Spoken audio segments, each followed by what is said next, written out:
This video is about the dark economy around games, the shadow market that grows next to the screen, and the infrastructure that keeps it alive. Games quietly turned into currency zones, and once your inventory has a price, the game stops being just entertainment, it becomes a market, and every market grows a shadow. Picture the moment it breaks. You log in, you open your inventory, and the market is gone. Not because you lost, not because you got outplayed, but because the system decided your property is now non-transferable. In the real world, that's an asset freeze. In games, it's terms of service.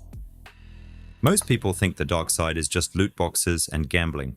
That's the surface. The real story is the second economy behind the screen, where a match becomes a deal, a rank becomes a product, and an account becomes an asset. We track the shadow through three simple lines: money, attention, and identity. Payment systems move the cash. Ads buy the reach. New identities keep it alive after bans. You'll see grey casinos hiding behind fan sites, boosting sold like a delivery service, and how Visa and MasterCard miscoding helps dirty money keep moving. You'll see Curacao offshore licenses used as a shop window mask, Wirecard showing how payment trust can drop like a switch, and why ban waves don't kill the market. They just force it to move and restart. And this story is built on real enforcement and regulation, and parts of it were reviewed by lawyers before recording. And let's start where the illusion breaks the loudest, with money that still looks like just skins. At first it was simple, cosmetics, a few pixels on a weapon, nothing serious. But then rarity appears and a market forms, and suddenly there is liquidity and a reason to want more. In that moment, it stops being a skin, it becomes a chip. And sometimes that chip is priced like a real one. In June 2024, a single Counter-Strike skin was reported to have sold for over $1 million. Do you remember when we talked about the most expensive skin in CSGO? That it's now apparently worth $1 million? And when an item becomes a chip, the next question is inevitable. Who controls the casino doors? The state or the platform that owns the login? Skins didn't stay cosmetics, they turned into chips. And once you have chips, the next thing you get is skin gambling. Cases, match betting, and so-called fan sites that were casinos in everything but name. By 2016, a widely cited estimate put the skins gambling market at $7.4 billion. The mechanic is simple. You stake value. The outcome is random, and you cash out through items that can be converted, for example, into crypto. And this is where it stops being a bad habit and becomes an infrastructural problem. Because the moment a skin has a price, it has risk. Not the risk that you lost, the risk that you can lose everything forever, legally and technically, with a single flick of a switch. That's the psychological trap. People behave like investors because the interface teaches them to, and then the rules remind them, instantly, that this was never ownership in the first place. One instrument explains a publisher's logic better than any lecture: the community ban. Not VAC, not "we caught you in a match," but a sanction aimed at the economy. VAC limits play. A community ban limits the market, trading, the marketplace, and item exchange. In that moment, your inventory stops being an inventory. It becomes a frozen asset. This is not moderation anymore. It's monetary policy because the punishment is aimed at liquidity, not gameplay. This is why it feels like state power. Whoever can switch off the market holds the main power in a country where a chip has become a currency. Picture the emotion the system creates. A player spends years building a portfolio of rarities. Some dropped at random, some were bought, some were traded. Prices rise, charts move, and a thought forms. I have an asset. Then one day the digital world states its main rule. Property here is not ownership, it is a license to access, valid only until the digital state decides otherwise. This is no longer casino sites somewhere on the side. It is a fight for access to liquidity, entrances and exits, and the people who keep turnover alive. Because in a world where items became money, switching off the market is not removing entertainment. It is cutting a cash flow. And then you hit the scene that kills the illusion. Picture a person watching esports, growing up inside a game's culture and stumbling into a promo code. Use my code, get 50 cents for free, open your first case. It's packaged as fandom. Then comes the instruction. Sign in through Steam without any verification or KYC. Just a familiar login, and suddenly you're in a gambling loop without ever naming it. Because in your head, it's not a casino, it's a game. No cashier, no roulette table, just an interface. And the interface performs the trick. It turns gambling into a mechanic. Then normalization begins. You watch tournaments or streamers and you realize the advertising for these platforms is not on the periphery of the culture. It is at the center. You no longer know where content ends and the funnel begins because the funnel is the content. It sounds like free tries, the path to a knife, or guaranteed prize. The underground buys attention in the same place trust lives. Now watch what happens when a platform treats the shadow not as a culture, but as an unauthorized financial layer built on its identity system. And this is not in general. On the 20th of July 2016, Valve began publicly cracking down on the skins gambling market, sending cease and desist letters to at least 23 skin betting sites. The message was comically state-like. You are using Steam accounts and infrastructure in ways we did not permit. Stop or disappear without our rails. The point is not even Valve. The point is the rule. When an unlicensed currency appears and starts working like a chip, someone will regulate it, the state or the platform that owns the rails. And once that line is crossed, regulators show up with a different question. Not, is this fun? But does this behave like gambling without the obligations of gambling? On 15th March 2017, the UK Gambling Commission publicly warned parents about the risks of gambling practices linked to video games and about how virtual currencies, esports, and social game mechanics can become a bridge into gambling behavior. In a real casino, you understand where you are. In a video game skin, a casino looks like a mode. And on 29th November 2017, the US Federal Trade Commission approved the final consent order in the CSGO Lotto case.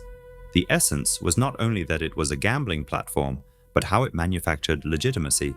Influencers who looked like our guys from the community promoted the product without disclosing conflicts of interest and ownership. The underground built trust through the same intermediaries the white economy uses, just more aggressively and without obligations. And that got the attention of the United States Federal Trade Commission. That is the pattern. The underground does not merely exist, it builds legitimacy. Legitimacy is social immunity.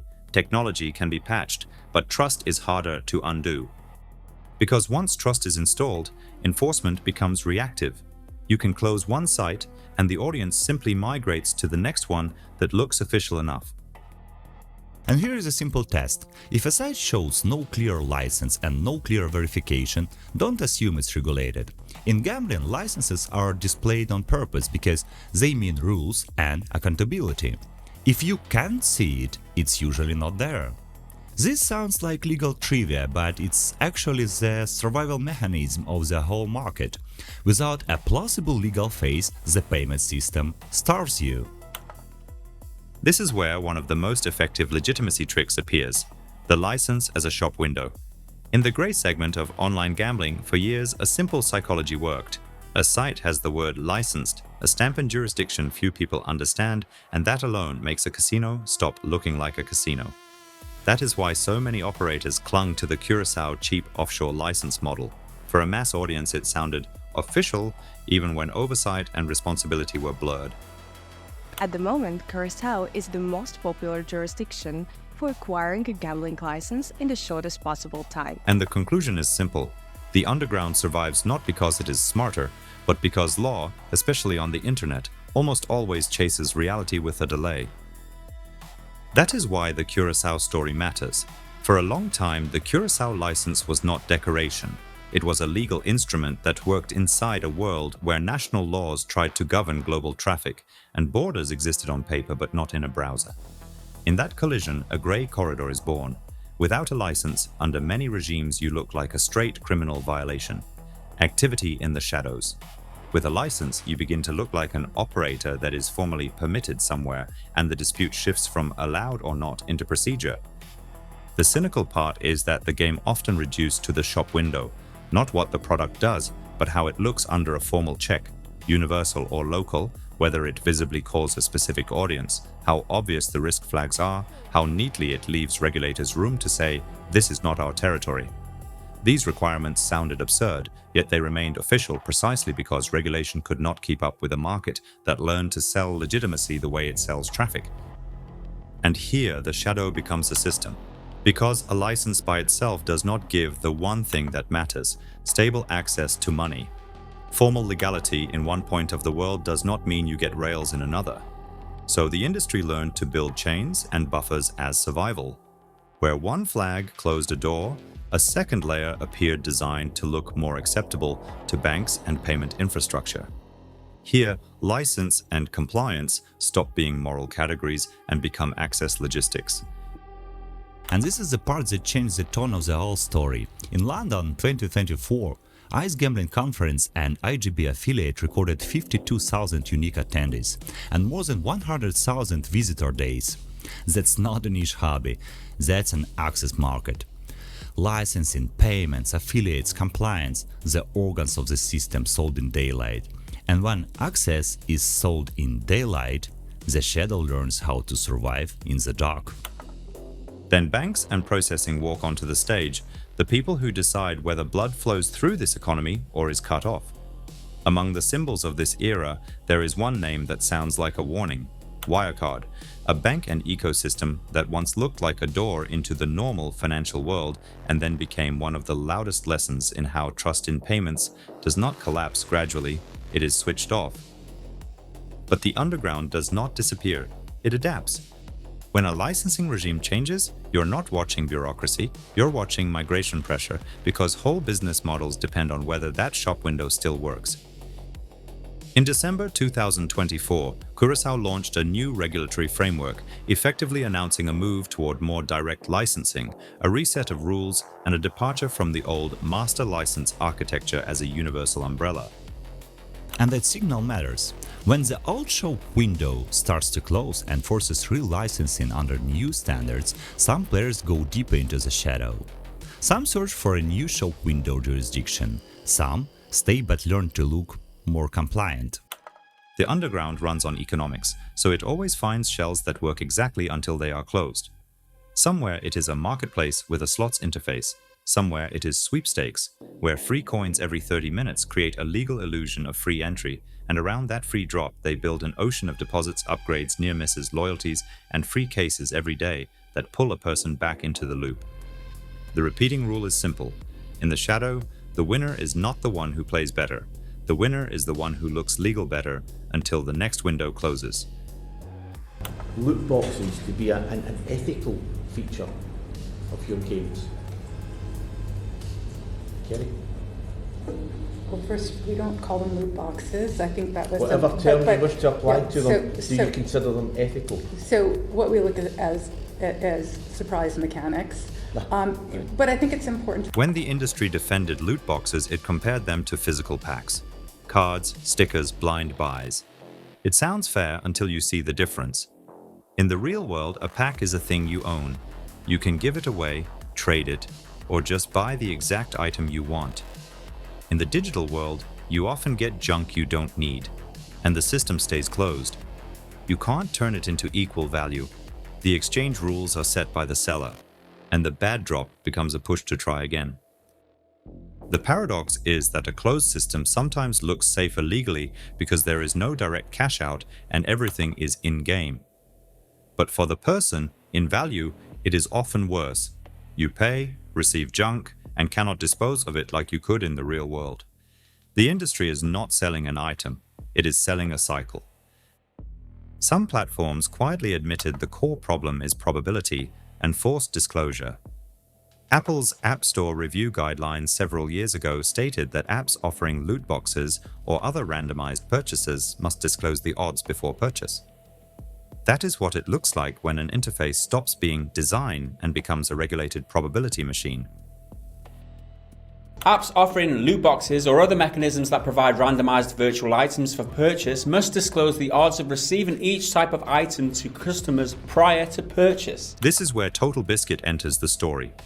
In the 2010s, he became one of the clearest voices calling out how game monetization really works. He didn't argue about taste, he explained the system. First, he broke the cozy comparison to physical packs. Then, he showed what a closed digital system really is. a purchase that turns into repetition. And his warning was simple. If a mechanic prints money, it spreads. Today, it's cosmetics. Tomorrow, it's an accelerator. After that, it's advantage. But, of course, slopes have a tendency to be slippery every once in a while. A fallacy it may be, but not always. And in this case, this is the year.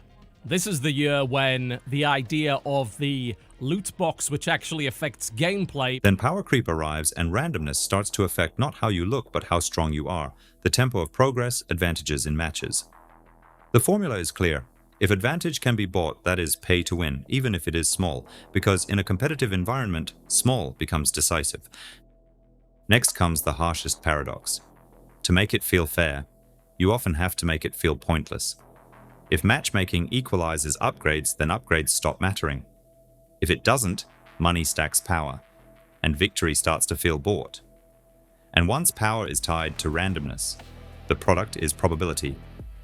On the 2nd of April 2021, GambleAware's Lifting the Lid on Loot Boxes, prepared by researchers from the University of Plymouth and the University of Wolverhampton, described loot boxes as structurally and psychologically close to gambling, with studies often finding positive links to problem gambling indicators. Then comes the industry's strongest weapon, exhaustion from outrage. A new scandal every month, and a year later you want to close the tab and say, fine, this is just how it's now. That is outrage fatigue. Yesterday it felt unacceptable, today it feels just ordinary. And here comes the comfort story, publisher bad, dev good. It makes blame feel simple and responsibility disappear. The debate turns into personalities, not systems, and while people argue about villains, the machine keeps monetizing the loop. This is where the story turns back to the underground, because you can now see the continuity. Loot boxes, skins, and betting are different forms of the same currency, where value is built on rarity, status, and probability. And where value looks like a currency, a service market appears to sell the shortcut. For a long time, the industry hid the next chapter behind UX, as if it were just convenience. In the 2020s, regulators and courts increasingly use a colder term, dark patterns. Not because someone designed an interface badly, but because the interface became behavior architecture. The principle is simple. Hide the real price until you are emotionally or socially inside, then offer a solution that almost always costs money. The underground of games is an economy behind the screen. Dark patterns are an economy inside the screen. This is not hacking, not cheats, not bot farms. It is design that makes one action easier than another, and by doing that changes the behavior of millions. If the shadow used to live on grey sites and in discords, here it lives in the calmest thing on earth. An interface people trust by default. Some games slow you down on purpose. Then a paid boost feels like the easy way out. Some hide the real price behind extra coins or points. After a while, your brain stops thinking in cash. Some push you with timers and last chance banners. And the worst one is the exit. Getting in is easy, getting out is hard. One tap to subscribe, canceling is buried in menus and steps until people give up. This is about consent. Consent is a currency of the digital economy. If consent is won through confusion and fatigue, it stops being marketing. It starts looking legally unfair or deceptive. In December 2022, the United States Federal Trade Commission took action against Epic Games over Fortnite. The issue was not that Fortnite sells things. The issue was how the interface led to unwanted charges. Buttons and click paths made it easy to spend by mistake. And when some people disputed charges, the system sometimes responded by restricting access. That is the state stepping in, not to judge the game, but to judge how consent is captured. The numbers show it was not about taste. $245 million for consumer refunds, and $275 million for children's privacy violations. And the connection to the underground is structural. Dark patterns are shop windows and shells, just legal in form. In the underground, the shell hides payment risk. Here, the shell hides the real price and the real choice. In both cases, the wager is the same. The user trusts the interface more than they understand the rules. And here is a shift. The game is no longer a box you buy once, it's a system that sells steps. And once steps are for sale, friction becomes a tool. And when a friction is a tool, a shortcut becomes a product. That is where the next market grows besides the assets. That called account boosting or leveling. It sells outcomes, not better play, just the result delivered faster. And you can measure this market like any other market, by demand. One major grey boosting marketplace was estimated at 18 million visits in November 2025, with close competitors in the millions per month as well. This is not some guys on Discord, it's consumer traffic at platform scale. The worst part isn't that someone sells a service, it's that the service takes over the game's public space, turning chat into an ad surface. And you can see why people buy it. Many adults don't have time to grind for weeks. Paying $70 can feel like the cheaper option. And this market sells speed and status. It doesn't stay a friend helping a friend for long. It turns into a service. You place an order, someone is assigned, and you're promised a result. And once it runs at scale, risk becomes part of the business model. A ban is not shame, it's a cost. That's why ban waves rarely kill the market. They look loud and decisive, but predictable risk just becomes a price. And that price becomes a business. PUBG said that as of November 2025, about 8 million accounts had been permanently banned for cheats. Call of Duty said in September 2022 it had issued over 500,000 bans since launch. That's not a cheater problem. That's an arms race at population scale. So publishers start treating it like monetary control.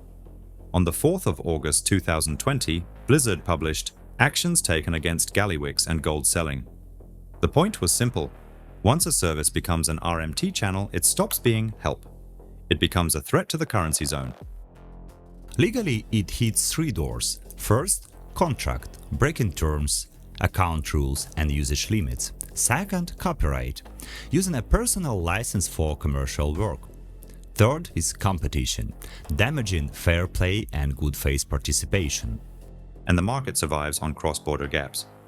In some countries, it's treated as a private dispute, and a publisher may win a case in the United States but still struggle to enforce that judgment abroad. I don't want to educate too much on which countries those are, but even Germany has a long history of limiting enforcement when a judgment looks punitive rather than compensatory. In other places, the same conduct is treated as a crime. South Korea is the hard example. By the end of 2018, commercial boosting and proxy play became criminally punishable there. The difference is the point. The industry grows where the risk is low, and it hides where the risk is high. Real scale comes from rails that bring customers in and move money out. To grow, you need clients and payment access. Clients come through ads. Payments go through processors. And identity supports both, helping you buy attention, survive bans, and restart when you get shut down. That is why the next war is predictable. Payments, advertising, and identity factories. Here, the story stops being just about gamers. Skin sites and boosting services still need one thing: your card to work. But payments are not just a checkout button. They run on labels, risk rules, and compliance pressure, and those rules decide who gets a payment door and who gets pushed into the gray zone. And one boring term explains half the fight: merchant category code. It is how the payment system decides what kind of business you are. You can call yourself entertainment, or say you are not a casino. The network still has to put you in a box. And that box decides the cost of processing, how closely you are watched, and how fast the door shuts. Now watch what happens when trust in payments breaks like a switch. Wirecard. From the outside, it looked like a fintech champion. Then the confidence vanished fast. In spring 2020, a KPMG review ran into problems verifying some third-party business. In June 2020, Wirecard admitted 1.9 billion euros was missing. On 25th June 2020, it filed for insolvency. That's the lesson of the rails. Trust doesn't fade slowly. It drops. Then the high-risk layer appears. When banks decide something is too dangerous, the business doesn't vanish. It relocates into a market that sells access itself. People and firms step in to take what the normal system refuses, and they live on fees for handling that risk. In that world, high risk is not a label. It becomes a price. Commission becomes a tax you pay just to keep the door open. And that leads to the simplest rule in the entire shadow economy. A payment door is not a right. It is rented trust. Today the door works. Tomorrow it's gone. That's why the shadow can look immortal from the outside. It isn't immortal.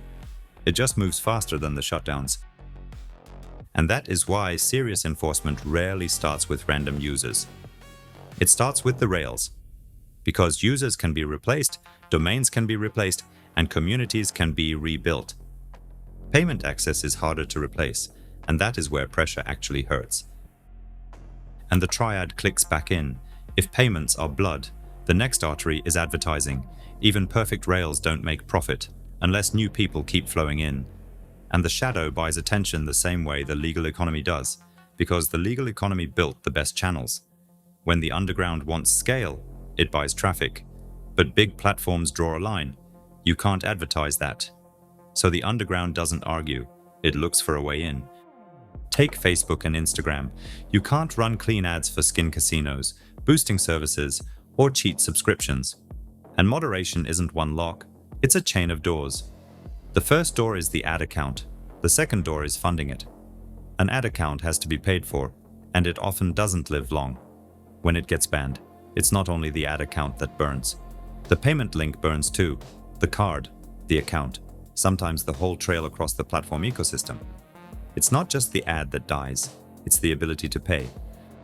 So gray advertising leans on disposable payment tools, like virtual or prepaid cards that can be swapped fast.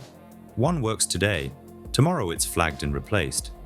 And here's the toxic detail, said plainly. Cards that can be topped up with crypto up to $10,000 without KYC are not convenient. They fit a disposable economy with their low friction and high replaceability. And at the darkest edge of the same logic, some operators use stolen credit cards. That's no longer marketing. That's classic financial crime touching the ad system directly. In that moment, advertising stops being breath. It becomes the point where the underground spends someone else's money. That's why this is a system. A ban is not the end. It's a cost. A card is not a payment method. It's a consumable. An ad account is not an account. It's a disposable traffic pipe. And as long as the underground can replace cards, ad accounts, and identities quickly, it comes back. Not because it's smarter, because it's faster. Now take one step forward. The future of the underground is not more cheaters.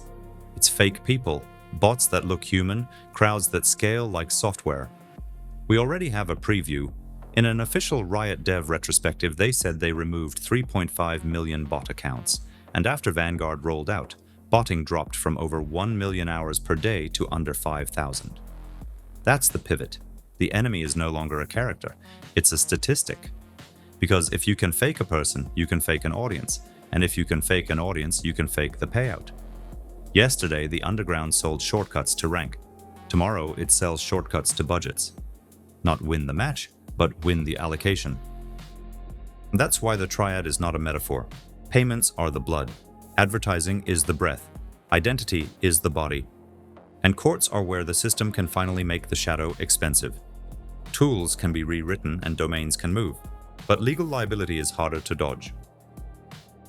But pressure has limits.